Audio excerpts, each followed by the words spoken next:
کل سے فجر کی جماعت انشاءاللہ 5:25 پہ ادا کی جائے گی۔ کل سے فجر کی جماعت انشاءاللہ عز و جل 5:25 پہ ادا کی جائے گی۔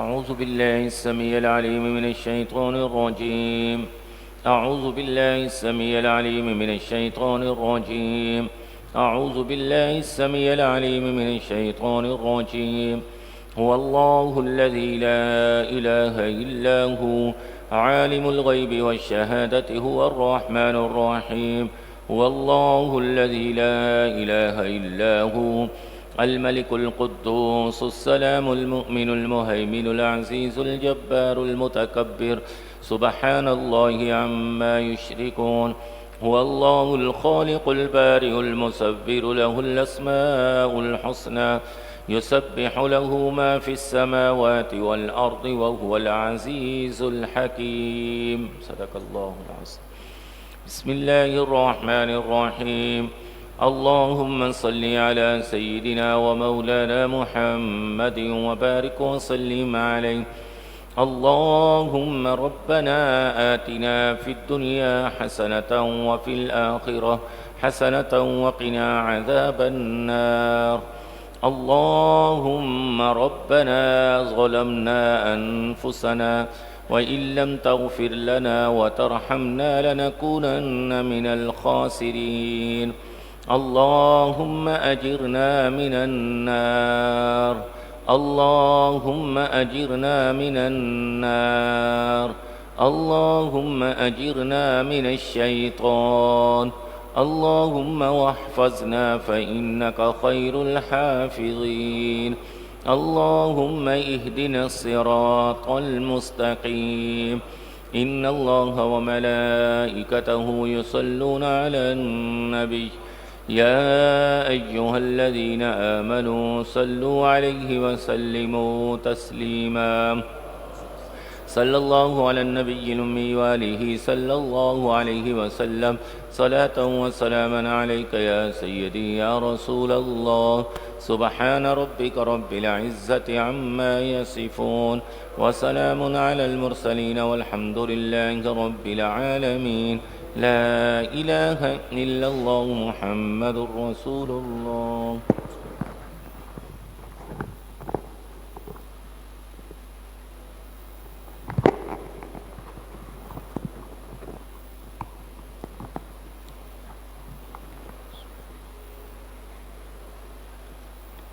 نحمده ونصلي ونسلم على رسوله الكريم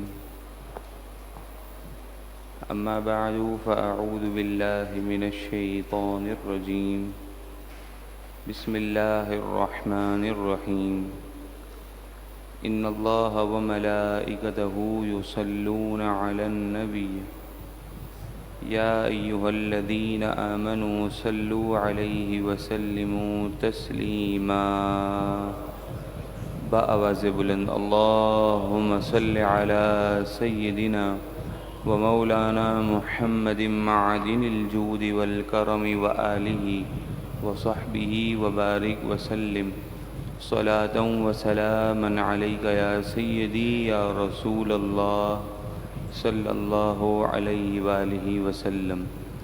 ایک مرتبہ پھر بآواز بلند درود پاک پڑھی اللہم صلی علی سیدنا ومولانا محمد معدن الجود والکرم وآلہ وصحبہ وبارک وسلم صلاة وسلاما علیک یا سیدی یا رسول اللہ صلی اللہ علیہ وآلہ وسلم۔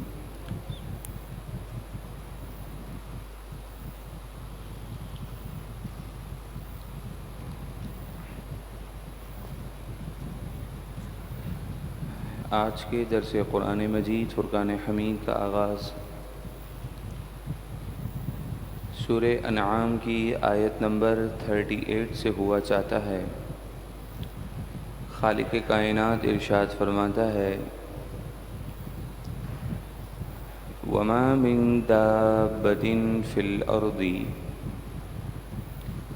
زمین میں چلنے والا کوئی بھی جانور ایسا نہیں ہے، وَلَا طَائِرٍ يَطِيرُ بِجَنَاحَيْهِ، اور نہ ہی کوئی ایسا پرندہ جو اپنے پروں سے آسمان میں اڑتا ہو، إِلَّا أُمَمٌ أَمْثَالُكُمْ، مگر اے لوگوں وہ تم جیسی امتیں ہیں، یعنی وہ تمہاری مثل اللہ تبارک و تعالیٰ کی مخلوق ہے۔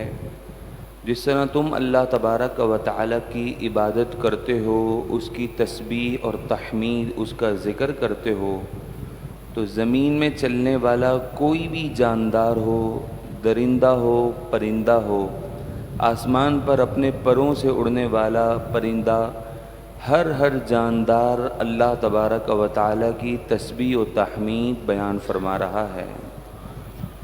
ما فرطنا فی الکتاب من شیء، ہم نے اس کتاب میں کچھ بھی کمی نہیں رکھی ہے۔ اللہ تعالیٰ نے اس کتاب کے اندر جملہ تمام علوم، ما کانا جو ہو چکا، وما یکون جو ہوگا، اس کا علم اس کلام الہی کے اندر رکھا ہے۔ تمام اشیاء کا علم اس کتاب میں موجود ہے۔ ثم الی ربہم یحشرون، پھر یہ تمام جاندار اپنے رب کی طرف اٹھائے جائیں گے، ان کا حساب و کتاب ہوگا۔ جس جانور نے دنیا کے اندر کسی دوسرے جانور کے ساتھ ٹکر ماری تھی، اللہ تعالیٰ فرمائے گا آج حساب کا دن ہے، تم بھی اسے اتنی ہی ٹکر مارو۔ حساب کتاب کے بعد ان جانوروں کو زمین میں خاک کر کے ختم کر دیا جائے گا۔ والذین کذبوا بآیاتنا، اور وہ لوگ جنہوں نے ہماری آیات کو، ہماری نشانیوں کو جھٹلایا، سمن، وہ بہرے ہیں، وبکمن، گونگے ہیں۔ اللہ تبارک و تعالیٰ نے آیات کو نازل ہی اس وجہ سے کیا ہے تاکہ ان نشانیوں کو اپنی آنکھوں سے دیکھو، ان نشانیوں کو اپنے کانوں سے سنو، اور ان نشانیوں کو اپنے دل سے تسلیم کرو۔ تو گویا اللہ تبارک و تعالیٰ نے آنکھوں کو بھی پیدا کرنے کا جو مقصد بیان کیا، وہ یہی ہے کہ میری نشانیوں کو ان آنکھوں سے پہچانو۔ جن کی آنکھیں ہیں، جن کے کان ہیں، باوجود اس کے کہ وہ دیکھ بھی رہے ہیں، سن بھی رہے ہیں، لیکن کلام الہی کو نہیں، رب کی نشانیوں کو نہیں، تو فرمایا وہ دیکھتے ہوئے بھی اندھے ہیں، سنتے ہوئے بھی بہرے ہیں۔ اصل سننا، اصل دیکھنا انہی کا ہی معتبر ہے جو اللہ تعالیٰ کی نشانیوں کو دیکھ رہے ہیں اور اس کی نشانیوں کو سن رہے ہیں۔ تو فرمایا جو ہماری نشانیوں کو جھٹلاتے ہیں، دیکھتے ہوئے بھی اندھے ہیں، سنتے ہوئے بھی بہرے ہیں، فی الظلمات، کفر کی اندھیریوں میں ہیں، جہالت کی تاریکیوں میں ہیں، من یشاء اللہ یضلل، جسے اللہ تعالیٰ چاہے اسے گمراہ فرما دیتا ہے، ومن یشاء یجعلہ علی صراط مستقیم، اور جس کے لیے خدا تعالیٰ چاہتا ہے اسے سیدھے رستے کی طرف ہدایت عطا فرماتا ہے، اور وہ سیدھا رستہ دین اسلام کا رستہ ہے، اسے دین اسلام کی توفیق عطا فرماتا ہے۔ قل، اے محبوب آپ فرما دیجئے، ارأیتکم ان اتاکم عذاب اللہ، بھلا بتاؤ تو صحیح کہ اگر اللہ کا عذاب تم پر آ جائے، او اتتکم الساعۃ، یا قیامت تم پر قائم ہو جائے۔ اغیر اللہ تدعون، تو اللہ کے علاوہ تم کسے پکارو گے؟ تم پر اللہ کی طرف سے کوئی عذاب آ جائے یا قیامت آ جائے تو اے باطل معبودوں کے پجاریوں، اس کے بعد تمہارے پاس کوئی آپشن بچتا ہے اللہ کے علاوہ کسی اور کو پوجنے کا؟ تم کسے پکارو گے؟ اللہ ہی کو پکارو گے۔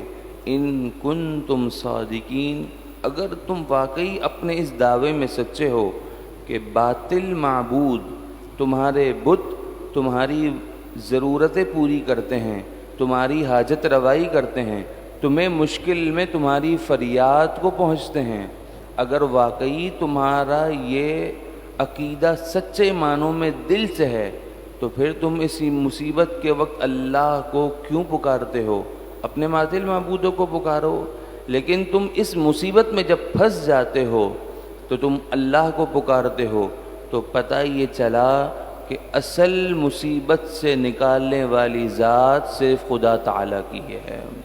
جب اللہ تبارک و تعالیٰ تمہیں اس مصیبت سے نکال رہا ہے تو تم کیوں نہیں سمجھ لیتے کہ وہی تمہارے لیے معبود برحق ہے، وہی معبود برحق مستحق کی عبادت ہے۔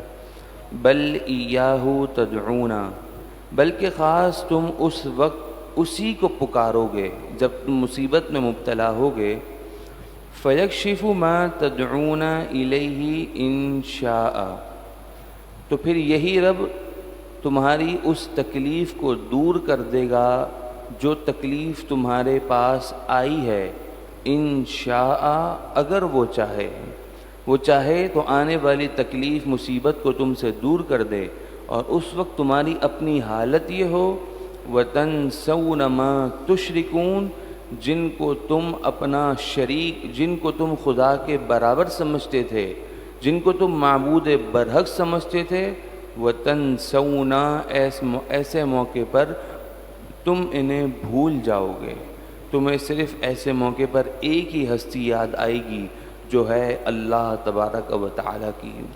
تو اے باطل معبود کے ماننے والوں، اے باطل پجاریوں، کیوں تمہیں یہ بات سمجھ نہیں آتی کہ جو رب تمہیں اس دنیا کے اندر تمہاری تکالیف کو دور کرنے پر قادر ہے تو وہی رب اصل معبود برحق ہے، وہی عبادت کا مستحق ہے۔ اسی کو ایک جانو، اسی کی عبادت کرو۔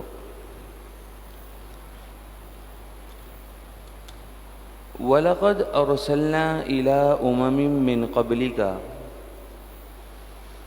اور بے شک ہم نے اے محبوب آپ سے پہلی امتوں کی طرف بھی رسول بھیجے، لیکن جب ان امتیوں نے اپنے رسولوں کو جھٹلایا فَأَخَذْنَاهُمْ بِالْبَأْسَاءِ وَالضَّرَّاءِ، تو ہم نے ان امتوں کو سختی سے اور تکلیف پہ پکڑ لیا۔ مصیبتیں آئیں، بیماریاں آئیں، قحط سالیاں ہو گئیں، وہ پریشانیوں میں مبتلا ہو گئے۔ تو رب تعالیٰ نے یہ سخت تکلیفیں کیوں بھیجیں؟ اس لیے کہ انسان کی ایک فطرت ہے، ایک عادت ہے کہ جب اس پر کوئی تکلیف پہنچتی ہے نا تو اس تکلیف پہنچنے کے بعد ہی اسے خدا یاد آتا ہے۔ تو فرمایا اللہ تبارک و تعالی نے پچھلی امتوں کو اس طرح بھی مہلت دی کہ پہلے نعمتیں دیں، انہوں نے اپنے نبیوں کو جھٹلایا، تو رب تعالی نے نعمتیں واپس لے کر تکلیفیں دیں، اس امید پر لعلہم یتضرعون، شاید کہ وہ رب کے حضور گر گڑائیں، عاجزی کریں، اپنے گناہوں کی معافی مانگیں۔ لیکن کیا ہوا؟ بابا سے بلند درود پاک پڑھی، اللہم صلی علی سیدنا۔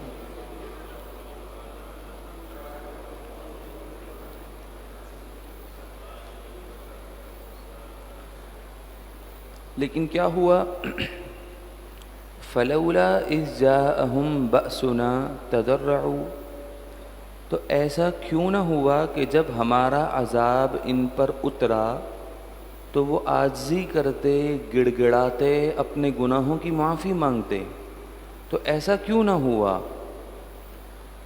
حقیقت کیا ہوئی ولیکن قست قلوبہم، ہاں لیکن ان کے دل ہی سخت ہو چکے ہیں، ان کے دلوں میں سختی پیدا ہو چکی ہے۔ جس کا دل سخت ہو جائے تو وہ بارگاہ الہی میں عاجزی کرنے کے بجائے اپنے کیے ہوئے پر ڈٹ جاتا ہے اور غرور اور تکبر کا مجسمہ بن کر اللہ تبارک و تعالیٰ کے حضور مقابل کھڑا ہو جاتا ہے۔ وَزَيَّنَ لَهُمُ الشَّيْطَانُ مَا كَانُوا يَعْمَلُونَ، اور شیطان نے ان کے اعمال انہیں خوب حسین کر کے دکھائے۔ جو بھی یہ برے کام کیا کرتے تھے، ان برے کاموں کو وہ اپنے لیے اور اچھا سمجھتے تھے۔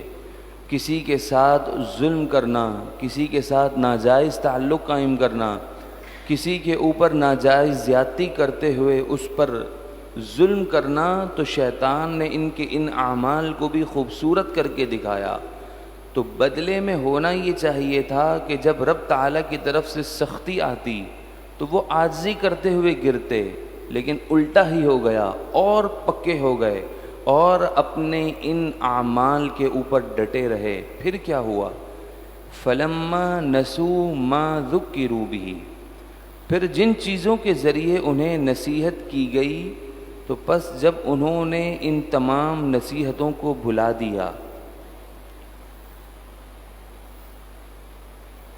جتنی بھی انہیں انبیاء علیہم الصلاۃ کے ذریعے تعلیمات کی گئیں، انہوں نے ان تعلیمات کو فراموش کر دیا، تو اب کیا ہوا؟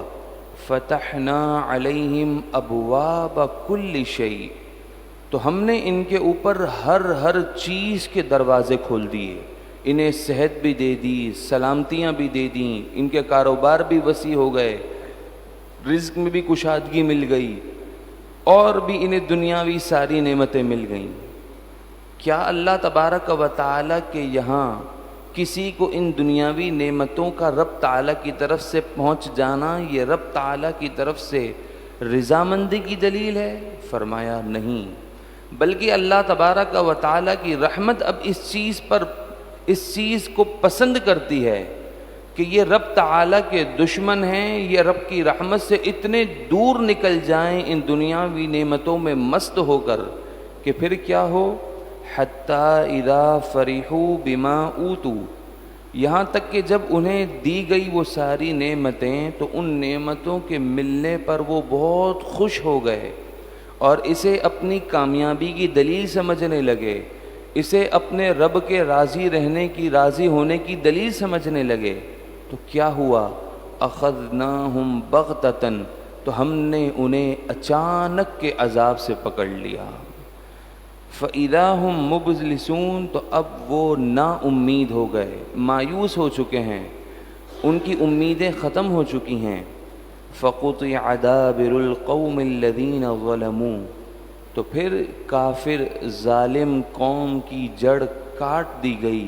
والحمد للہ رب العالمین، اور تمام خوبیاں اللہ تبارک و تعالیٰ کے لیے ہیں جو تمام جہاں والوں کا پالنہار پروردگار ہے۔ اللہ تبارک و تعالیٰ کی طرف سے کسی کو دنیاوی آسائش نعمتیں مل جانا، دوستوں یہ بات یاد رکھیے گا، یہ اس بات کی دلیل نہیں ہے کہ رب اس سے راضی ہے، بلکہ بسا اوقات تو ہم نے یہ بھی پڑھا ہے کہ صحابہ کرام علیہم رضوان کوئی عمل خیر کرتے، اچھا کام کرتے، اور فوراً ہی انہیں کوئی ایسی نعمت نصیب ہو جاتی تو وہ حضور کی بارگاہ میں آ کر عرض کرتے، یا رسول اللہ کہیں ہمارے اس عمل خیر کا بدلہ ہمیں اس دنیا میں ہی تو نہیں مل جائے گا؟ کہیں ہمارا رب ہم سے راضی تو نہیں، کہیں ہمارا رب ہم سے ناراض تو نہیں ہے کہ ہمیں فوراً ہی اس نیک عمل کا بدلہ مل گیا؟ تو صحابہ کرام علیہم رضوان تو اس چیز سے خوف کھاتے تھے، لیکن آج دوستوں ہم نے مال و دولت، عزت و منصب، جاہ و وقار کو ہی سب کچھ سمجھ لیا ہے۔ جس کے پاس مال ہے ہم اسے دنیا کا سب سے کامیاب ترین شخص سمجھ رہے ہیں۔ دوستو ہمیں اپنی کامیابی کے معیار کو اسلام کی تعلیمات کے مطابق ڈالنا ہوگا۔ اسلام نے کسے کامیاب قرار دیا؟ سپارہ 22، وَمَن يُطِعِ اللَّهَ وَرَسُولَهُ، جس نے اللہ اور اس کے رسول کی اطاعت فرما برداری کی، فقد فاز فوزا عظیما، تو بے شک وہی عظیم کامیابی اس نے حاصل کر لی ہے۔ تو ہمیں اپنی کامیابی اطاعت الہی اور رسول کے اندر سمجھنی چاہیے۔ اگر بندے کا کاروبار ناجائز حرام ہو، اس کے تعلقات حرام ہوں اور اس کے معاملات حرام کے ہوں، سودی کاروبار ہو، تو چاہے اربوں خربوں پتی ہو، اللہ تبارک و تعالی سے تو یہ براہ راست دشمنی ہے، اس کے رسول سے دشمنی ہے۔ ایسا کوئی بھی کاروبار کسی کام کا نہیں ہے۔ ہاتھ اٹھا کر دعا کرتے ہیں، اللہ تعالی ہم تمام کو اپنی رضا عطا فرمائیں۔ قل اے محبوب آپ فرما دیجئے، ارأیتم بھلا بتلاؤ تو صحیح، ان اخذ اللہ سمعکم و ابصارکم، اگر اللہ تبارک و تعالی تمہارے کان اور تمہاری آنکھیں لے لے،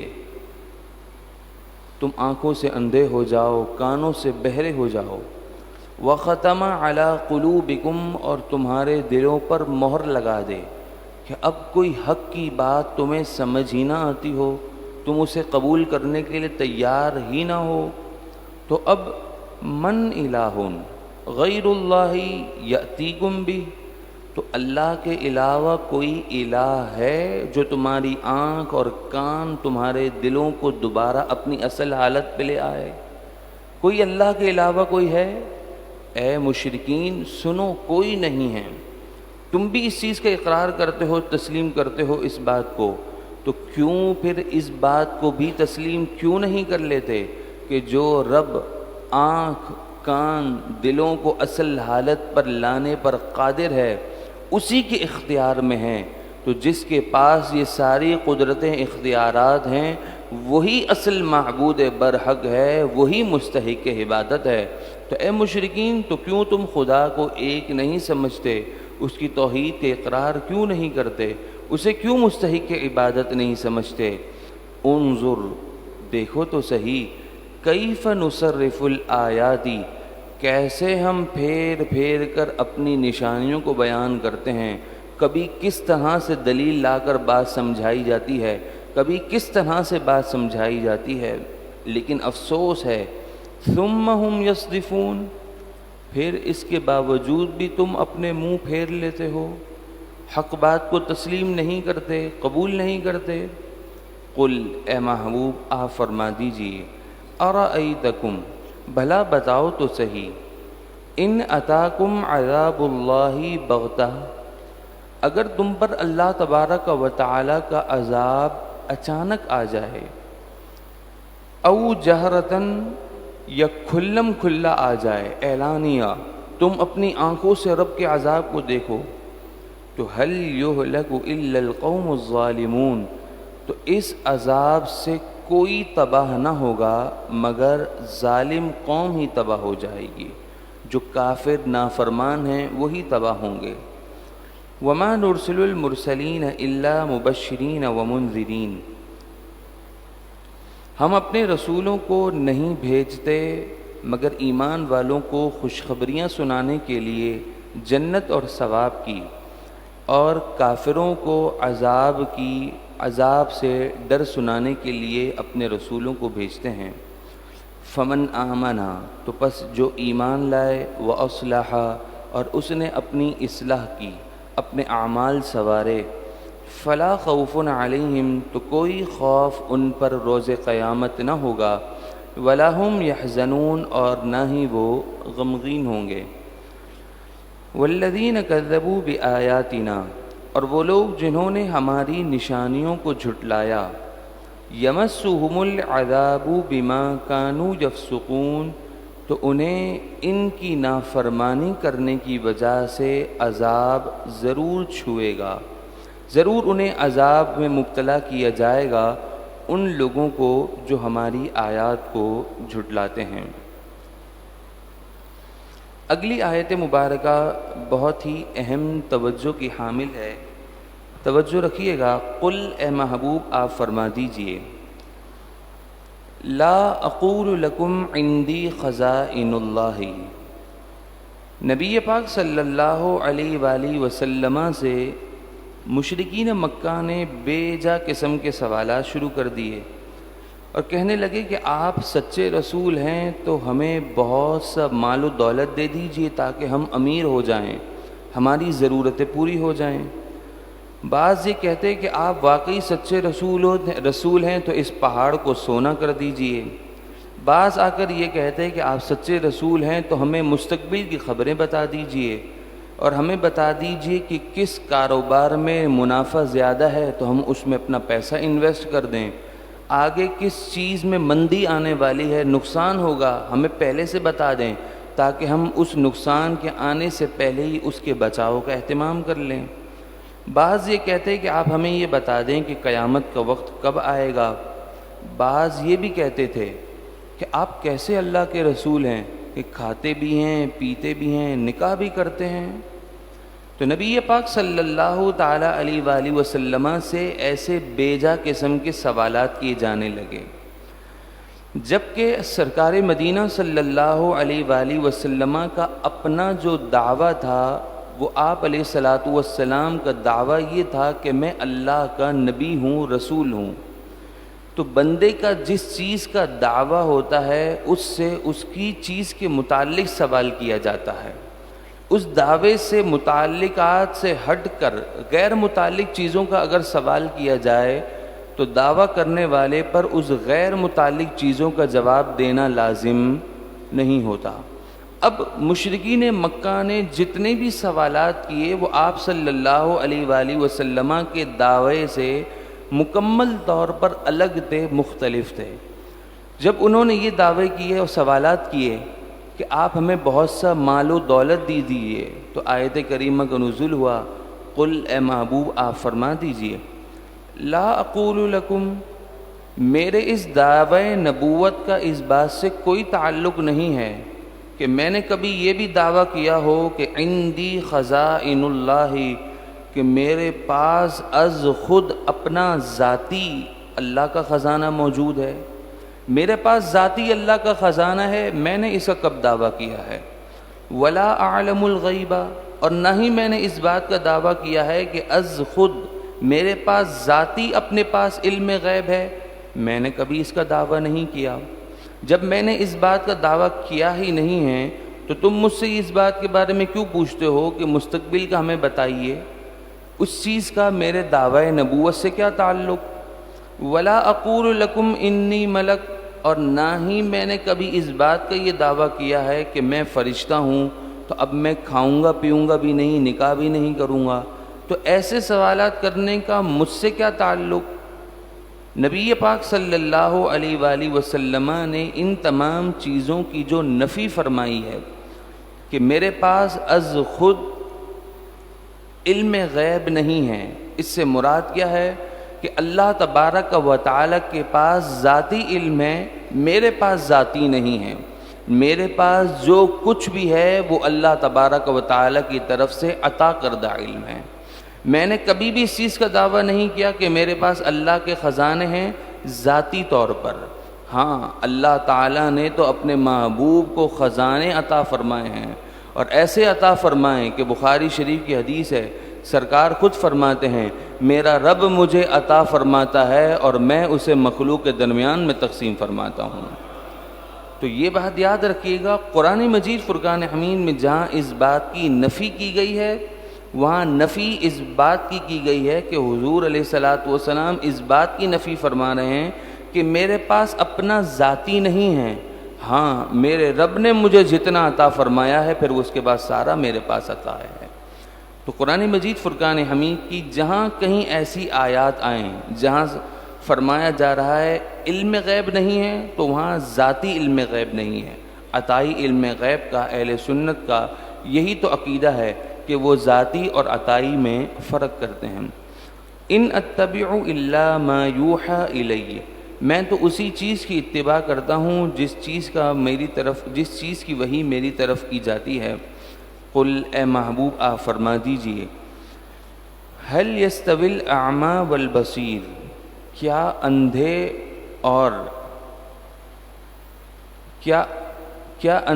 اور دیکھنے والے نابینا اور بینا وہ کبھی برابر ہو سکتے ہیں؟ کبھی بھی برابر نہیں ہو سکتے۔ اسلام اور کفر، جہالت اور روشنی کبھی برابر نہیں ہو سکتی۔ افلا تتفکرون، تو کیوں تم غور نہیں کرتے؟ ذرا سوچو، اللہ نے عقل و شعور کی نعمت دی ہے، اس پر غور کرو گے، جتنا غور کرو گے اتنا تمہیں دین اسلام کی حقانیت کے بارے میں پتہ چلے گا۔ وَأَنذِرْ بِهِ الَّذِينَ يَخَافُونَ، اور اے محبوب آپ اس قرآن کے ذریعے ڈرائیے ان لوگوں کو، ان یحشروا الی ربہم، جنہیں اس بات سے خوف ہے کہ وہ اپنے رب کے حضور حاضر کیے جائیں گے۔ انہیں اس بات سے ڈر لگتا ہے، تو اے محبوب آپ انہیں اس قرآن کے ذریعے ان لوگوں کو ڈرائیے کہ لیس لہم من دونہ ولی، کہ ان کے لیے قیامت کے روز اللہ کے سوا نہ کوئی حمایتی ہوگا، ولا شفیع، اور نہ ہی کوئی سفارشی ہوگا۔ تو آپ ایسے لوگوں کو ڈرائیے، لعلہم یتقون، اس امید پر کہ شاید یہ پرہیزگار ہو جائیں۔ ولا تطرد الذین یدعون ربہم بالغداۃ والعشی یریدون وجہہ، اور اے محبوب آپ اپنی بارگاہ سے ان لوگوں کو دور نہ کیجیے جو صبح و شام آپ کے پاس بیٹھتے ہیں، اللہ کا ذکر کرتے ہیں، رب کی رضا چاہتے ہیں۔ صحابہ کرام علیہم رضوان کی ایک وہ جماعت جو غریب تھی، وہ سرکار علیہ الصلاۃ والسلام کے ساتھ ہمہ وقت بیٹھی رہتی اور آپ سے تعلیم حاصل کرتی، رب تعالیٰ کا ذکر کرتی تھی۔ تو مشرکین مکہ کے جو بڑے بڑے مالدار لوگ تھے وہ کہنے لگے کہ جب تک آپ کے پاس یہ غریب لوگ موجود ہیں ہم آپ کے پاس نہیں آئیں گے، ہم آپ کی بات کو بھی نہیں سنیں گے۔ تو فوراً آیت کریمہ کا نزول ہوا اور فرمایا اسلام میں معیار مال و دولت کب ہے؟ اسلام میں معیار مال و دولت نہیں ہے۔ نبی پاک علیہ الصلاۃ والسلام کو حکم دیا گیا کہ ان غریب صحابہ کرام علیہم رضوان کی دل جوئی کیجیے، انہیں تسلی دیجیے، اور کبھی بھی ان صحابہ کرام کو اپنی مجلس سے ان لوگوں کی وجہ سے دور مت کیجیے، کیونکہ یہ اللہ تعالیٰ کی رضا کے طالب ہیں۔ یریدون وجہہ، یہ اللہ تعالیٰ کی رضا چاہتے ہیں۔ ما علیک من حسابہم من شیء، آپ پر اے محبوب ان کے حساب میں سے کچھ نہیں ہے۔ وما من حسابک علیہم من شیء، اور ان پر آپ کے حساب میں سے کچھ نہیں ہے، سب کا حساب اللہ کے پاس ہے۔ اللہ تعالیٰ نے سب کو اپنے حساب سے روزی دی ہے، کسی کو امیر بنایا ہے تو کسی کو غریب بنایا ہے۔ فتطردہم، پس آپ انہیں اپنی بارگاہ سے دور مت کیجیے، فتکون من الظالمین، ورنہ تو یہ کام انصاف سے بہت دور ہو جائے گا۔ وَكَذَلِكَ فَتَنَّا بَعْضَهُمْ بِبَعْضٍ، اور یوں ہی ہم نے ان میں ایک کو دوسرے کے لیے فتنہ بنایا کہ لِيَقُولُوا أَهَؤُلَاءِ مَنَّ اللَّهُ عَلَيْهِمْ مِنْ بَيْنِنَا، کہ مالدار کافر محتاج مسلمانوں کو دیکھ کر یہ کہتے تھے کہ کیا یہ وہ لوگ ہیں، حقارت سے کہتے تھے کیا یہ وہ لوگ ہیں کہ اللہ نے ان پر احسان فرمایا کہ انہیں دین اسلام کی نعمت دی، تو یہ سمجھتے ہیں کہ ہم ہدایت پر ہیں، ہم خوش نصیب ہیں، ہمیں نبی پاک کی صحبت ملی ہے، تو کیا یہ غریب صحابہ کرام علیہم رضوان پر اللہ نے احسان فرمایا؟ حقارت سے مسلمانوں کو دیکھتے تھے۔ فرمایا الیس اللہ بأعلم بالشاکرین، کیا اللہ خوب نہیں جانتا حق کے ماننے والوں کو کہ کس نے اسلام کو قبول کیا ہے؟ اللہ تبارک و تعالی ہر چیز کو جاننے والا ہے۔ وَإِذَا جَاءَكَ الَّذِينَ يُؤْمِنُونَ بِآيَاتِنَا، اور جب اے پیارے محبوب صلی اللہ علیہ وآلہ وسلم آپ کے پاس وہ لوگ حاضر ہوں جو ہماری آیات پر ایمان رکھتے ہیں، فقل، تو آپ فرما دیجیے ان سے، سلام علیکم، تم پر سلامتی ہو، کتب ربکم علی نفس الرحمہ، تمہارے رب نے اپنے ذمہ کرم پر خاص رحمت لازم کر لی ہے، وہ خاص رحمت وہ تمہیں ضرور عطا فرمائے گا جس کا اس نے وعدہ بھی کیا ہے۔ انہ من عمل منکم سوءا بجہالہ، بے شک جو تم میں سے کوئی برا عمل کرے نادانی کی وجہ سے، بھول چک میں یا انجانے میں اس سے کوئی برا عمل سرزد ہو جائے، ثم تاب من بعدہ، پھر اس برے عمل کے کر جانے کے بعد وہ توبہ کر لے، اس گناہ سے سچی توبہ کرے، وہ اصلح اور اپنی اصلاح کرے، فَأَنَّهُ غفور الرحیم، تو پس بے شک اس وقت اللہ کو وہ سب سے زیادہ گناہوں کو بخشنے والا مہربان پائے گا۔ اللہ تعالیٰ غفور الرحیم ہے، اس کے گناہوں کو بخش دے گا۔ وَكَذَلِكَ نُفَصِّلُ الْآيَاتِ، اسی طرح ہم اپنی آیات کو تفصیل کے ساتھ بیان کرتے ہیں۔ وَلِتَسْتَبِينَ سَبِيلُ الْمُجْرِمِينَ، اور اس لیے بھی کہ مجرموں کا راستہ ظاہر ہو جائے کہ مجرموں کو کس کروٹ اٹھنا ہے، اور جنہیں اللہ تعالیٰ نے ہدایت کا نور عطا کیا انہیں کس کروٹ اٹھنا ہے۔ اللہ تعالیٰ ہمیں ہماری نسلوں کو تا صبح قیامت مسلک حق اہل سنت و جماعت پر کاربند فرمائیں، اور دین اسلام کا نور ہمیں ہماری نسلوں کو نصیب فرمائیں۔ الحمدللہ رب العالمین، والصلاة والسلام على سید الانبیاء والمرسلین، اللہم رب ارحمہما کما ربیانی صغیرا۔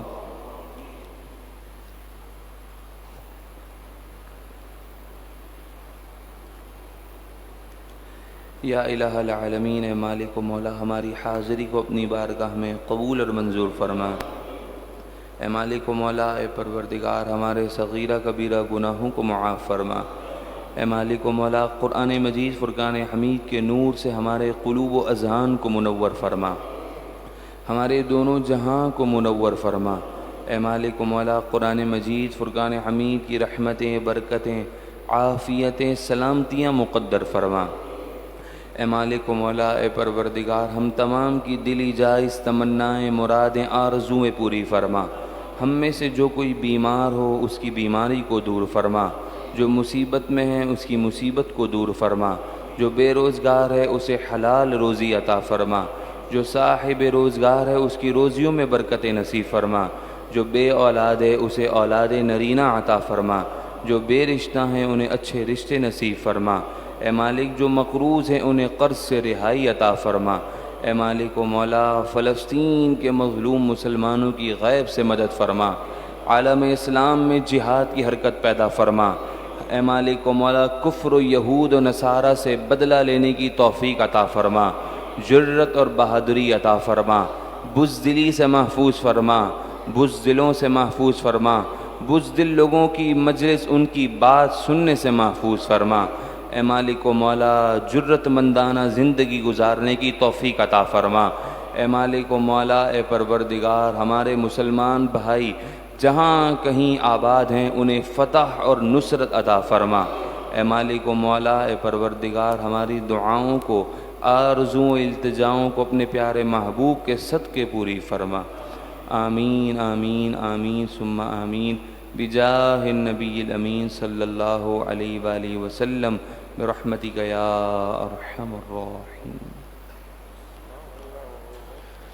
مولاي صل وسلم دائما ابدا على حبيبك خير الخلق كلهم، يا ربي بالمصطفى بلغ مقاصدنا واغفر لنا ما مضى يا واسع الكرم، مولاي صل وسلم دائما ابدا على حبيبك خير الخلق كلهم، وصلى الله تعالى على خير خلقه محمد وعلى آله وأصحابه أجمعين برحمتك يا أرحم الراحمين۔